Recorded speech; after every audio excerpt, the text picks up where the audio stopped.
Cuma ngasih tahu subscribe itu nggak bayar, gitu aja. Halo Pops, balik lagi bersama aku Pop Heartman, di mana di sini aku akan menceritakan alur cerita film yang pastinya seru. Kali ini aku akan menceritakan alur cerita film Death of a Unicorn. Elliot Kidner yang diperankan oleh Paul Rudd, seorang pengacara duda, dan putrinya yang remaja Ridley yang diperankan oleh Jenna Ortega, sedang dalam perjalanan ke retreat yang diselenggarakan oleh bos Elliot, Odell Leopold.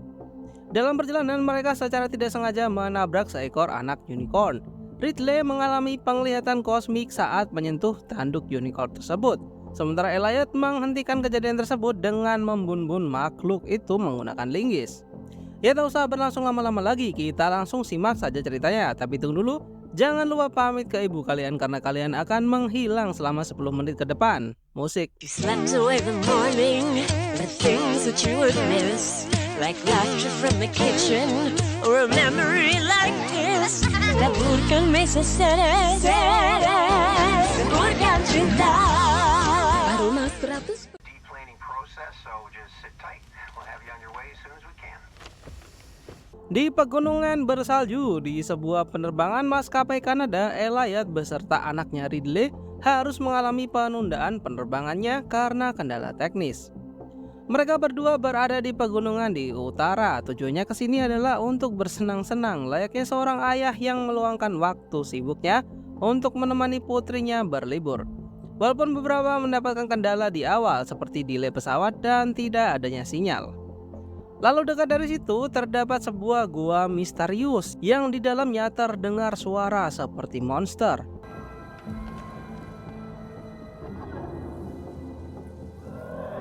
Yang akan mereka kunjungi adalah keluarga Leopold yang juga mempunyai cagar alam tempat banyak sekali hewan.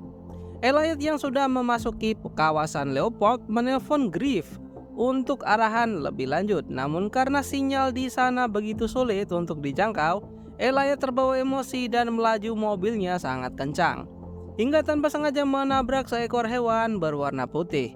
Setelah memastikan baik-baik saja, Elliot turun dari mobil untuk memeriksa kondisi hewan yang ditabraknya. Betapa terkejutnya mereka berdua melihat hewan yang mereka tabrak merupakan hewan yang seharusnya sudah punah, kuda bertanduk satu atau bisa disebut unicorn. Ridley mendekati unicorn yang tengah kesakitan tersebut. Dari tanduknya bersinar membuat Ridley meneteskan air mata ketika tangannya menyentuh tanduk tersebut. Ridley seperti diberikan gambaran kosmik,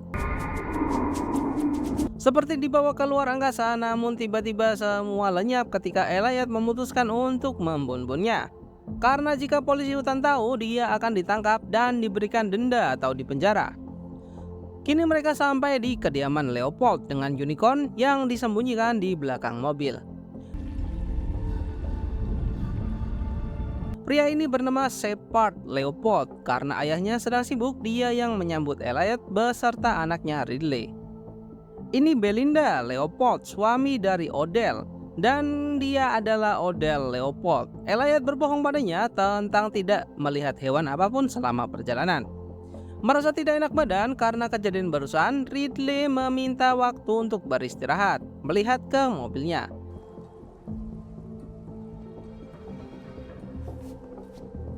Itu dilihat oleh para pelayan Odell dan melihat mobil depannya yang rusak seperti menabrak sesuatu. Ketika Ridley menyeka jerawatnya di kamar mandi dengan handuk, hal aneh pun terjadi. Tiba-tiba jerawatnya langsung hilang. Peace with my mortality. Hal aneh pun terjadi pada Elliot juga. Ketika dia membaca surat, penglihatannya menjadi jelas. Namun jika memakai kacamata, itu akan menjadi buram. Kedatangan Elliot ke sini adalah untuk memberikan surat kuasa perantara yang menunjuk Elliot untuk mewakili kepentingan dewan keluarga di bisnis keluarga Leopold.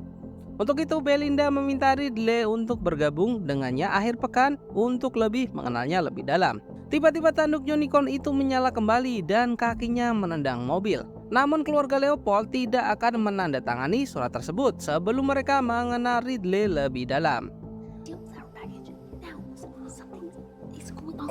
Unicorn yang kini hidup kembali menendang-nendang kap mobil hingga membuat kegaduhan. Keluarga Leopold pun menduga bahwa Elliot menabrak sesuatu dan menyembunyikannya di dalam kap mobil. Are you okay, my lady? No, I'm not sure. have a look. Semua orang keluar menghampiri mobil, sempat diam sejenak, lalu kepala unicorn keluar memecahkan kaca dan memberontak ingin keluar. Tanpa basa-basi karyawan Leopold menembaknya hingga tumbang. Itu merupakan hal yang baru bagi mereka semua dan sependapat bahwa itu memang unicorn. Elliot pun menceritakan kejadian yang sebenarnya. Jadi kenapa Elliot rabunnya sembuh dan jerawatnya Ridley hilang adalah itu karena efek dari darah unicorn yang mengenainya ketika Elliot memukulnya hingga tewas. Tidak ingin birokrasi tahu, mereka memilih untuk tidak mengumbar ini ke publik dan akan menanganinya sendiri. Malam harinya Ridley melewatkan makan malam bersama keluarga Leopold dan memutuskan untuk di kamarnya saja. Elliot datang ke kamarnya untuk memeriksa apakah semuanya baik-baik saja, karena dirinya merasa aneh setelah dia menyentuh tanduk dari unicorn sebelumnya. Ridley merasa dirinya tersambung satu sama lain dengan unicorn tersebut dan tidak merasa nyaman berada di sini. Begitu pula unicorn tersebut yang merasa salah telah memberikan hewan tersebut pada keluarga Leopold. Bukannya empati dengan ceritanya, malah menganggap Ridley sudah gila dan butuh terapi. Ketika Reed melihat foto-foto keluarganya, dia melihat foto ibunya, bukan sosoknya namun background di belakang yang membuatnya tertarik, yaitu terdapat simbol unicorn dan mencarinya di internet. Danke. Elliot mendatangi Shep hanya untuk berbincang-bincang tidak penting. Di sela-sela obrolannya mereka mendengar suara raungan seperti kuda atau rusa. Shep menduga bahwa sekarang musim kawin bagi rusa.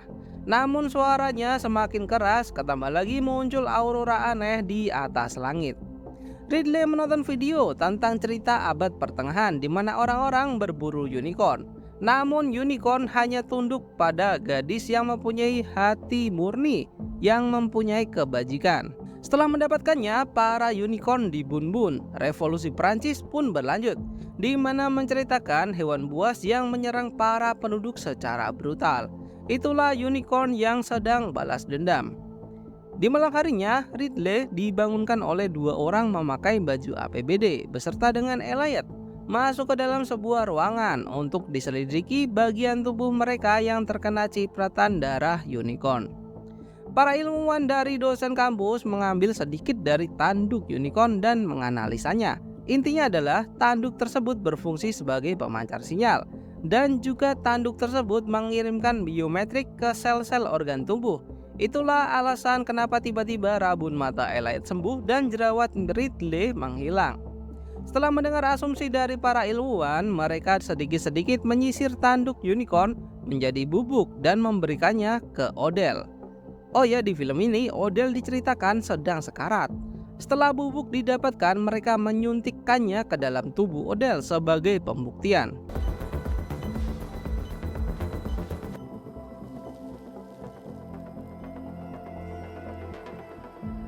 Walaupun unicornnya sudah tewas, namun medan elektromagnetnya masih sangat kuat dan bertambah kuat di bagian tanduk. Saat Ridley mencari sinyal di hutan, dia mendapati pohon dengan banyak sekali goresan. Tidak hanya itu, dia juga mendengar suara-suara aneh di dalam hutan. Tidak ingin mencarinya, Ridley memutuskan untuk keluar saja dari hutan.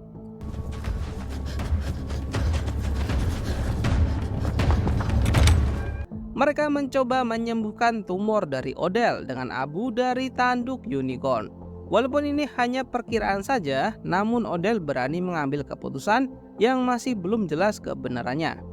Berhasil atau tidak, Elliot akan mendapatkan royalti atas bisnis dari keluarga Leopold atas penemuan ini.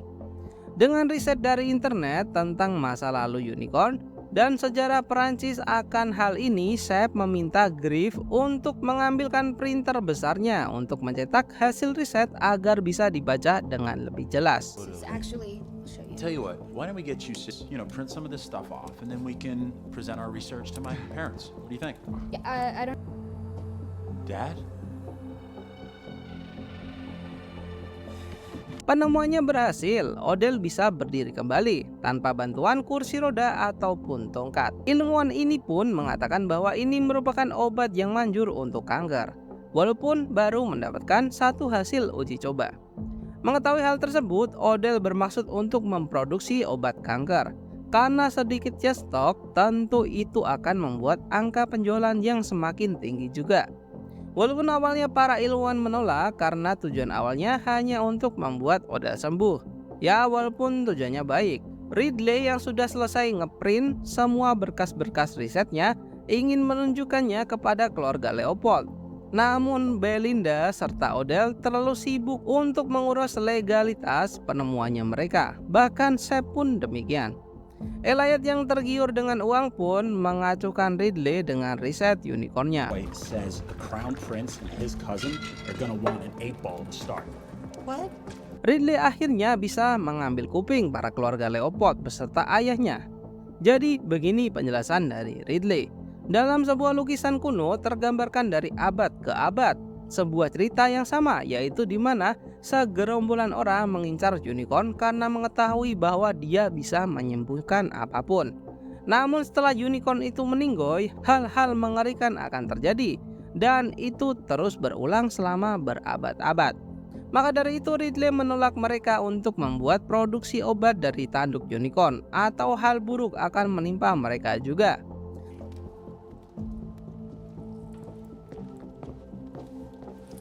Merasa tidak didengarkan, Ridley pun keluar rumah dan keluarga Leopold tetap akan memproduksi obat.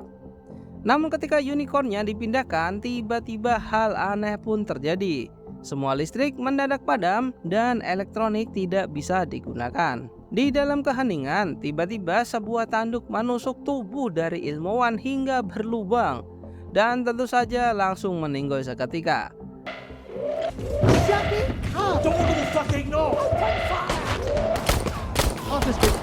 Masih tidak ingin kehilangan unicornnya, mereka masih saja ingin bersikeras membuat produksi obat. Kini para unicorn datang menghampiri rumah dari keluarga Leopold bertujuan untuk membalaskan dendam. Satu persatu para staf keluarga Leopold tewas dibunuh oleh unicorn. Ridley mencoba lari menuju gudang mengunci gerbangnya. Unicorn itu mengejar, bukannya menerkamnya. Unicorn ini seperti ingin berkomunikasi dengan Ridley, menundukkan kepala seolah meminta Ridley untuk menyentuhnya. Namun belum sempat menyentuhnya, unicorn itu ditembak oleh emak-emak satu ini, Selin. Unicorn yang ditembaki masuk ke dalam hutan, di mana hutan yang sebelumnya didatangi oleh Ridley. Merasa tidak ada yang mendengarkannya, Ridley pun memarahi semua orang karena tidak mempercayai apa yang dia katakan tentang sejarah unicorn. Merasa mempunyai ikatan batin mengetahui bahwa mereka hanya ingin bayi unicorn dikembalikan. Griff mencoba untuk membela di mana para unicorn menyerang ilmuwan ketika akan memindahkan bayi unicorn. Walaupun sudah mendapatkan ganjaran, bukannya insaf, keluarga Leopold malah ingin mengambil induknya untuk diambil tanduknya sebagai produksi obat. Dengan persenjataan yang lengkap, berniat untuk masuk ke dalam hutan dan memburu induk unicorn. Reminds you of man's innate capacity, don't you think? Me personally, I've only done. Ridley mencoba melarang ayahnya untuk ikut masuk ke dalam hutan karena akan terjadi hal-hal mengerikan lainnya. Itu semua tidak berhasil karena ayahnya terlalu tergiur dengan uang. Shep mengompor-ngompori Dr. Batia, asisten dari sang ilmuwan yang meninggoy karena tusukan dadanya, untuk ikut ke dalam hutan agar kematian dari ilmuwan tidak sia-sia.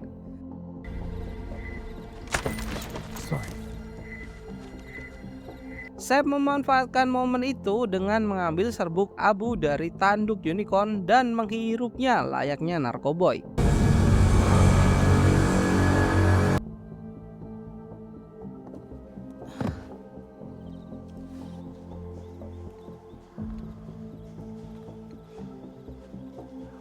Ridley melihat kembali dari lukisan unicorn kuno untuk melihat kejadian apa selanjutnya.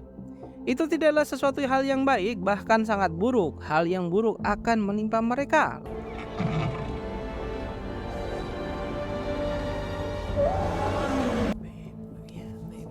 Yeah. Yeah. I want that horn in my hand.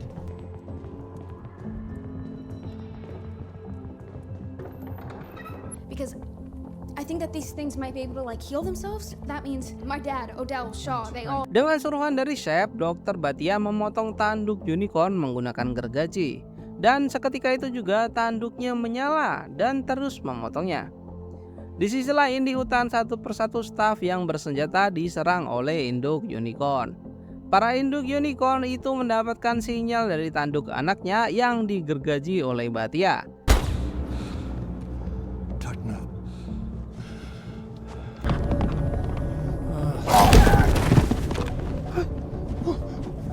Did you kill them?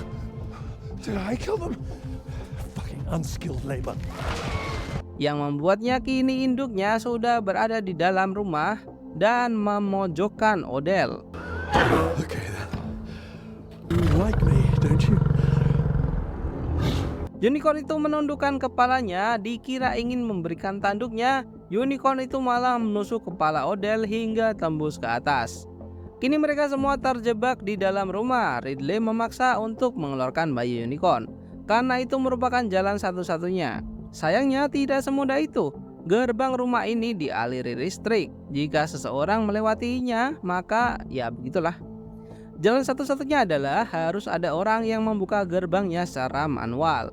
Untuk memilih siapa yang akan membuka gerbangnya, mereka membuat undian. Lalu akhirnya diputuskan Griff akan membuka gerbang manual dan Bhatia mengeluarkan anak unicorn.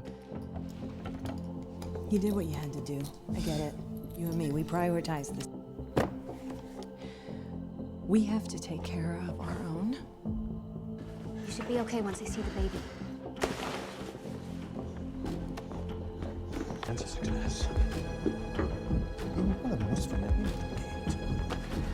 Semua kini sudah pada posisi masing-masing. Shep masih saja menyeduh abu dari unicorn layaknya narkoboy. Gerbang manual sudah dibuka dan para induk unicorn mendekati anaknya. Sayangnya anaknya sudah tewas, bahkan tanduknya juga sudah terpotong. Membuat induknya semakin marah. Bhatia pun menjadi sasaran selanjutnya. Dengan informasi yang sedikit, Shep seolah-olah mengetahui cara untuk mengalahkan unicorn. Dengan cara gadis berhati murni, tentu itu merujuk pada Ridley. Ridley akan dijadikan umpan. Ready to make herself useful. She might have to assume a position. For us. Okay, we're getting out of here. Are you vaping? Do you vape? No. In my mind, sanctifying me. Terlalu lama memikirkan strategi, induk unicorn yang tak tahan mulai masuk ke dalam rumah untuk memburu orang-orang yang tersisa. Di saat-saat kritisnya masih saja memikirkan soal duit, Shep memikirkan cara untuk memaksa para induk unicorn berkembang biak dan setelah itu bisa memproduksi massal tanduk unicorn secara tak terbatas. Kenapa anak unicorn tidak hidup lagi padahal sudah kembali? Ternyata selama ini tanduk dari anak unicorn dibawa oleh Elliot dan disembunyikan di belakang bajunya. Dia tidak ingin pulang dengan tangan kosong. Elliot melakukan hal ini untuk menebus dosanya terhadap istrinya dan juga karena uang tentunya. Karena keuangan keluarga Elliot sedang diambang kritis. Kembali pada Belinda dan Shep masih bersembunyi, diam-diam berdiri dan mencari jalan keluar. Namun tiba-tiba tanduk panjang menembus lemari buku dan menusuk dada Belinda dan juga memakannya. Elliot meminta Ridley untuk keluar dari rumah lewat jendela, menguncinya. Hal itu dilakukan karena Elliot akan mengorbankan diri dengan membawa tanduk. Nggak ngaruh juga sih, kan kaca doang bisa dipecah. Janggal nih filmnya. Kembali pada Shep dengan anak panahnya, dia membidik induk unicorn dengan busur yang dipenuhi api. Sasarannya adalah tabung oksigen milik Odell dengan harapan meledakkan rumah. Pagi hari sudah tiba, Elliot dan Ridley berlari berlawanan. Tentu induknya akan mengejar Elliot yang membawa tanduk unicorn. Elliot menuju hutan, sedangkan Ridley dijadikan pancingan oleh Shep untuk memanggil induk unicorn. Namun bukannya dimakan, induk unicorn malah tidur berbaring di pangkuan Ridley. Shep pun memanfaatkan momen dengan mengikat kaki induknya. Dan hal mengagetkan pun datang. Elliot datang membawa tanduk unicorn beserta dengan induknya dalam keadaan jinak. Dan lagi-lagi induk satunya juga berbaring di pangkuan Ridley. Setelah Seb mengikat kaki induk unicorn, Elliot mendekat dan menusuknya dengan tanduk. Tak ingin meninggoy sendirian, Seb juga menusuk Elliot menggunakan busur dan meninggoy juga. Sebelum tewas, dengan nafas sisa-sisa, Elliot memberikan petua-petua untuk anaknya. Ya, petua layaknya orang tua ke anak. Setelah Elliot benar-benar tewas, induk unicorn menyeretnya, membaringkannya dengan anak unicorn. Kedua induk itu menempelkan tanduknya bersamaan, dan seketika anak unicorn hidup lagi. Elliot pun juga hidup lagi, lalu kabur ke hutan.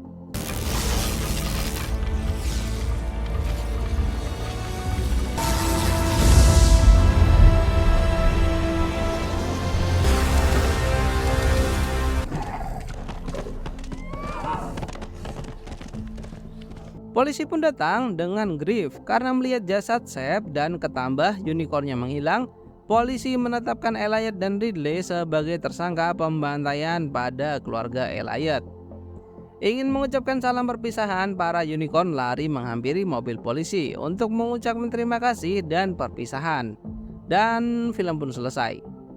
Will Poulter mencuri perhatian sebagai Shepard Leopold dengan perpaduan humor dan karakter yang eksentrik menambah warna pada narasi film, serta Jenna Ortega dan Paul Rudd mendapat pujian atas chemistry mereka sebagai ayah dan anak. Ortega khususnya menonjol dengan karisma ala goth chick yang mengingatkan pada Winona Ryder dan Christina Ricci.